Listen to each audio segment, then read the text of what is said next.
نحمدہ و نصلی علی رسولہ الکریم اما بعد۔ مسجد میں آنے والے جنتی مہمان نوازی کا مستحق نبی کریم صلی اللہ علیہ وسلم کی احادیث کی روشنی میں حدیث میں آتا ہے، سیدنا ابو ہریرہ رضی اللہ تعالیٰ عنہ سے روایت ہے، وہ بیان کرتے ہیں نبی کریم صلی اللہ علیہ وسلم نے فرمایا، جو شخص صبح کو اور شام کو مسجد کی طرف گیا، اللہ تعالیٰ اس کے لیے جنت میں مہمان نوازی کا سامان تیار کر دیتا ہے جب بھی وہ صبح یا شام کے وقت گیا۔ اور دوسری حدیث میں ہے،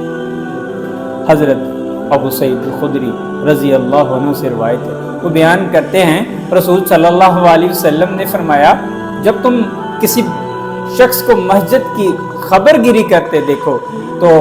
اس کے ایمان کی گواہی دے دو۔